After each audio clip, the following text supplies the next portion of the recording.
আজকের এই মুভির গল্প এমন এক জোরদার মেশিনোয়া ছেলেকে নিয়ে, যে তার মেশিনের শক্তি দিয়ে পুরো গ্রামের মহিলাদের সাথে ঘপাঘপ করে প্রায় 1 ডজন বাচ্চা তৈরি করে ফেলে।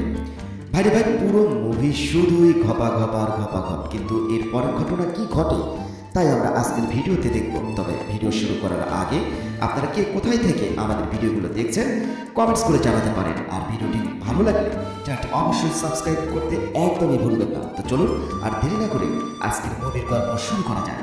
মুভির কাহিনী শুরু হয় এমন এক গ্রাম দেখিয়ে, যেখানে সব মেয়েরাই কাজ করত, সংসার চালানো, ক্ষেত কৃষি করা, এমনকি বাড়ির বাইরে সব কাজই মেয়েরা করত। মেয়েরা যেমন সুন্দর ছিল তেমনি বিনিবাস, কিন্তু এই মেয়েদের ঝিল থেকে এত পানি বের হতো যে রাতভর ঘপাঘপ করার পরেও তাদের ঝিলের পানি কমতো না। তখনই তাদের সর্দারের নজর পড়ে চাল বিক্রেতা মিয়ন নামের এক ছেলের ওপর। সে এক কোনায় বসে খাবার খাচ্ছিল। তো এদিকে সর্দারের কুটকুটানি একটু বেশিই ছিল, তাই সে মিয়নকে বিরক্ত করতে শুরু করে। মিয়ন তার সামনে জ্বলতে থাকা কয়লা হাত দিয়ে তুলে পানিতে ফেলে দেয়। এতে সে তার রাগ কন্ট্রোল করতে পারে, কিন্তু সর্দার তার পেনিক কন্ট্রোল করতে পারে না। তাদের অ্যাকশন দেখে সেখানে থাকা সব মেয়েদের গর্তে পানি চলে আসে। তারা ভাবে মিয়ন যতটা ভালো মারামারি করে ততটা ভালোই ঘপাঘপ করতে পারবে। তখনই সেখানে একজন দাদিমা বাহিরে আসে আর বলে, একে নিয়ে এত ভাবনা ভাবার কিছুই নেই। হাতির দাঁত দেখানোর একটা থাকে আর খাবার খাওয়ার জন্য অন্যটা। এই কথা শুনে সব মেয়েরা দাদির কাছে জিজ্ঞেস করে এটার মানে কি। তখন দাদি মিয়নকে দেখে বলে, এর কাছে গলা নাই, যা আছে তা অনেক দিন ধরে বন্ধ আছে। এটা শুনে সব মেয়েরা মিয়নকে দেখে জোরে জোরে হাসতে শুরু করে। মিয়নও এইসব দেখছিল, কিন্তু সে চুপ থাকে। এরপর আমরা মিয়নের বড় ভাই কিয়নকে দেখি। সে কোথাও যাচ্ছিল। কিয়ন খুবই হ্যান্ডসাম আর শক্ত সামর্থ ছেলে। ঘরের মধ্যে আগুন জ্বালিয়ে নিজেদের কাপড় শুকাতে শুরু করে। দুইজনকে দেখে বোঝাই যাচ্ছিল দুজনের মধ্যে কোনো মিল ছিল না, কিন্তু তারা যাত্রার শুরু থেকেই এমন ছিল না।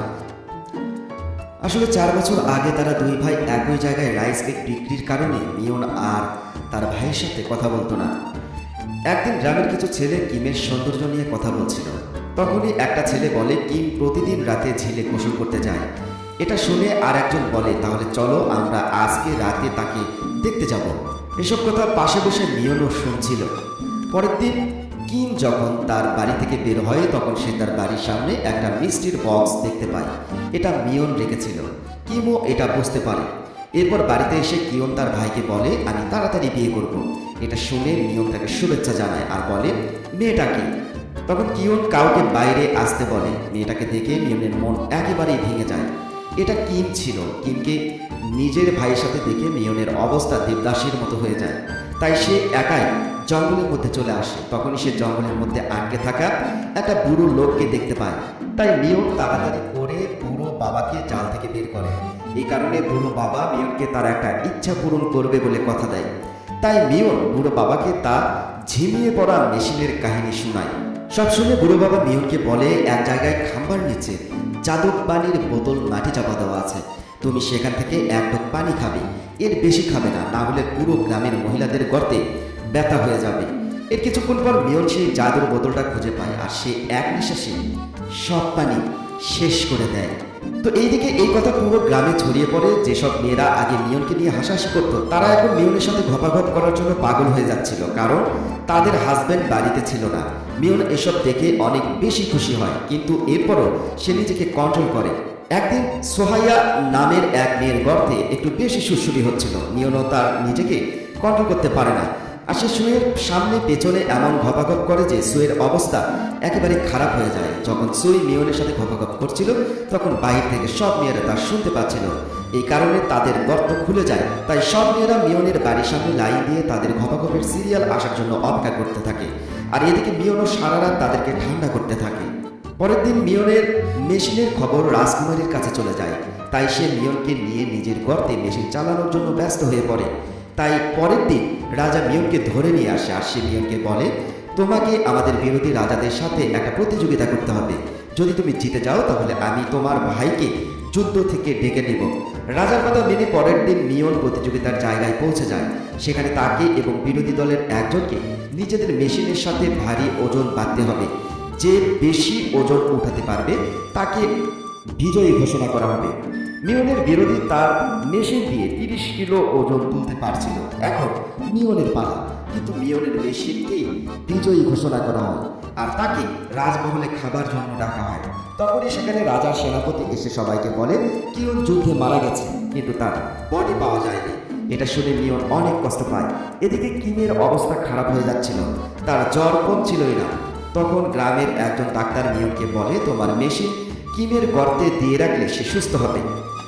মিয়ন এটা করতে চাচ্ছিল না, কিন্তু সে কিমকে ঠিক করার জন্য তার গর্তে নিজের মেশিন ঢোকায়। দেশি ডাক্তারের পদ্ধতি কাজ করছিল, কিম ঠিক হতে শুরু করে। এখন মিয়নের সবসময় কিমের দেখাশোনা করতেই চলে যায়। তাই গ্রামের অন্যান্য মহিলাদের মন অনেক খারাপ ছিল, কারণ মিয়ন এখন আর তাদের সাথে ঘপাঘপ করে না। এদিকে দাদিমা মিয়নকে সব কথা বলার জন্য অন্য রাস্তা দিয়ে যেতে থাকে। তখনই দাদি কিয়নকে দেখতে পায়, সে খুবই আহত ছিল। কিয়নকে দেখে দাদি তাড়াতাড়ি মিয়নের কাছে যায় আর তাকে সব কথা বলে দেয়। কিছুক্ষণ পর কিয়ন তার বাড়িতে আসে, কিন্তু কিয়ন বাড়িতে আসার আগে মিয়ন কিমকে নিয়ে অন্য কোথাও লুকিয়ে পড়ে, কারণ সে কিমের সাথে ঘপাঘপ করছিল। তাই সে তার ভাইয়ের সামনে লজ্জাতে আসতে পারছিল না। এদিকে কিমও প্রেগন্যান্ট হয়ে গেছিল, তাই সে আবারও অসুস্থ হয়ে পড়ে। এসবে বিরক্ত হয়ে মিয়ন নিজেই গ্রামবাসীর সামনে চলে যায় আর গ্রামবাসী তাকে জঙ্গলে জীবজন্তুদের মধ্যে ছেড়ে দেয়। এদিকে কিয়ন যখন জানতে পারে কিম মা হতে চলেছে, তখন সে অনেক খুশি হয়। সে কিমকে বলে তুমি তাহলে আমার ভাইয়ের সাথে বিয়ে করে নিয়েছ। তখন কিম বলে আমি মিয়নকে অনেকবার বিয়ের কথা বলেছি, কিন্তু সে করেনি। তাদের কথায় আমরা এটা বুঝতে পারি কিয়নও কিমকে এই কারণেই বাড়িতে এনেছিল যাতে সে মিয়নের সাথে থাকতে পারে আর তারা বিয়ে করতে পারে। এরপর আমাদের 5 বছর পরের ঘটনা দেখানো হয়। সেখানে আমরা মিয়নের সেসব ছেলেদেরকে দেখি। মিয়নের ছেলে হওয়ার কারণে তাদের কাছেও সেরকম পাওয়ারফুল মেশিনই ছিল। আর এখানে আমাদের আজকের মুভির কাহিনী শেষ হয়ে যায়। বন্ধুরা, কেমন লাগলো ভিডিওটি অবশ্যই কমেন্টস করে জানাবেন। পরবর্তী ভিডিও দেখার জন্য নোটিফিকেশন বাটন অন করে রাখবেন। ভিডিওটি ভালো লাগলে লাইক দিবেন। সবাই ভালো থাকবেন।